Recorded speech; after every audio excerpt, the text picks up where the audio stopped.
Kingsglaive, Final Fantasy XV, and Final Fantasy VII Advent Children get compared a lot.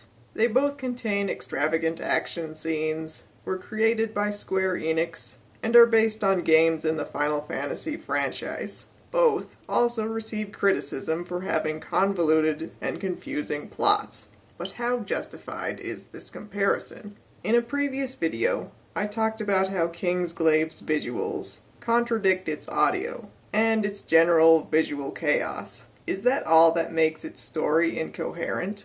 Does Advent Children have the same problem with visual communication? Let's compare three aspects of their stories to find out. Both films feature protagonists with inner conflicts that they must confront. Nyx in Kingsglaive deals with the deaths of his mother and sister, and his status as an immigrant. Supposedly. The film shows the source of Nyx's torment through a poster board in his room, which has photos of his family and characters likely drawn by his sister. Nyx also watches a cartoon on TV that features the same characters. Nyx, however, looks at these things with indifference. Or maybe rage. Is he tormented? Or is he just eating something? Stop changing the camera angle every 2 seconds! He seems to have a fear that his past will lead to his death. Maybe? What prompted him to think this thought? He's just sitting on the steps, and then some guy falls out of the sky and vomits. Nyx hears his sister's voice throughout the film, but these memories only cause mild inconveniences. Similarly, guards only occasionally taunt him for his immigration status. The rest of the time, he just plows through them. Despite the suggestion that he must overcome these problems, we don't ever know why they're problematic, except when he decides Princess Luna needs to know about his sister. Mid-chase scene. In contrast, Cloud's inner torment in Advent Children is clearly a problem that he must solve if he expects to survive the film. Cloud deals with the deaths of his friends Zack and Aerith, and his affliction with an incurable disease called geostigma. He experiences intrusive visions from his past at inopportune times.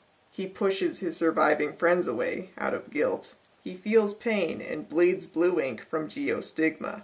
Cloud's battle against his inner demons makes it difficult for him to fight the enemies resurrected from his past in reality. Cloud's inner problems integrate so well with his external struggles that battling his enemies and reuniting with his friends is synonymous with letting go of his past and finding his place in the present. Kingsglaive and Advent Children also have bad guys that must obtain something important to fulfill their evil plans. In Kingsglaive, the Empire Niflheim wants to steal the Kingdom of Lucis's crystal, which it uses to defend its capital city Insomnia with a magical wall. It also wants to obtain a magical ring from Lucis's King Regis, kill and/or kidnap Lucis's ally Princess Luna, and/or kill King Regis. If that previous semblance of a sentence didn't clue you in, Kingsglaive doesn't explain why Niflheim or Lucis care about any of these goals. Let's look specifically at the crystal, which at first glance appears to be the most powerful object in the movie. The crystal is so important, in fact, that it's the first thing that we see in the film. Unfortunately, the scenes during which Niflheim steals it are so chaotic that they render its importance questionable at best. During a distraction peace treaty, Niflheim's troops enter a smoky room outside the crystal's hold. Crystal! They're after the crystal! The troops break into a room with a control panel and a vault door leading to the crystal. They blow up the control panel, which causes Insomnia's wall to fall. It's gone. Later, Niflheim's Chancellor and Emperor watch one of their ships carry the crystal away. The crystal! It sounds straightforward, until you mix it with King Regis's battle against robots and a menacing suit of armor, and Nyx's fight with traitorous teammates and a giant octopus. Additionally, the crystal doesn't look like a crystal, and this movie doesn't like to hold any of its shots for more than 2 seconds. There's a reason why the characters narrate this entire heist. They broke into a room with a panel? What is this black thing covered in smoke? The crystal! Oh, you mean this window divider is the crystal? The aftermath doesn't stress the importance of this event either. No one cares. Nyx and Luna point out that the wall has fallen before they return to killing traitors. The ambassador and the emperor talk about what happens next. The crystal? Well, let's go see if King Regis is still alive. With the editing and cinematography, stealing the crystal has as much weight as saving Luna from octopods and King Regis fighting for his life. And in the end, do any of them matter? The crystal's gone, Regis dies, Luna throws herself out of an airship, and yet is still entrusted with a magic ring that no one can wear. Advent Children's antagonist, Kadaj, wishes to find the remnants of Genova, an alien being that caused a catastrophe long ago. When Kadaj discovers the alien matter hidden in plain view, the film highlights its importance by making an event out of it. The possessor, Rufus, and Kadaj attract the attention of almost every major member of the cast when Rufus tosses Genova's remains off a building, and he and Kadaj jump after them in slow motion. Kadaj tries to grab the box out of the air, while Rufus shoots at it. This scene occurs between two fight scenes, but they all feel very different, which makes it stand out. This scene features a desperate few seconds dragged out into almost a minute. The previous scene shows Cloud rediscovering friendship power, and the next has a high-speed motorcycle battle. While we don't know until the end of the movie what Kadaj will do with Genova, the dramatic visuals in this scene foreshadow the importance of him obtaining it. Finally, the protagonists in both films must follow the clues to reach their goals and solve problems. Nyx tends to just know things for no reason. Your hairpin, they're tracking it, give it to me.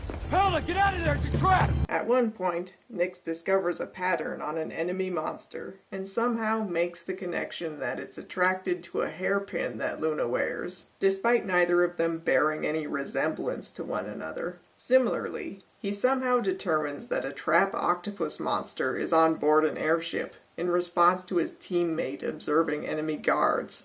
These are relatively minor problems in comparison to Nyx's unexplained faith that a suicidal woman, a ring that kills everyone who wears it, and an absent prince have more importance to the future he wants to save than an entire city of people who might have lived in it.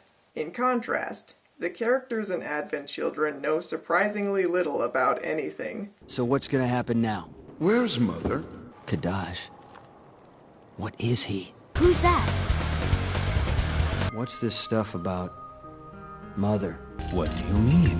Cloud seems clueless as to how Kadaj will reincarnate Sephiroth, right up until Kadaj shoves Genova cells in his chest. He doesn't know the cure for geostigma until he's cured. He doesn't even seem to know what happens at the end of the movie. It's like she said, wait here and Cloud will come back. The film provides visual clues for the audience to interpret what happened, but the characters usually don't do this themselves, at least not audibly. This final point sums up what Advent Children and Kingsglaive do that makes their stories confusing to follow. They depict two visual storytelling extremes.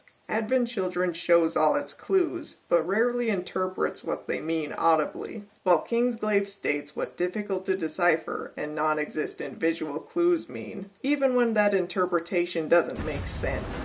I'll let you decide if a blank stare is a preferable explanation to... Your hairpin, they're tracking it, give it to me. So how do their fight scenes compare? That's a subject for another video. Talk at you next time. A man's past is his pride. No. My pride is shaping the future.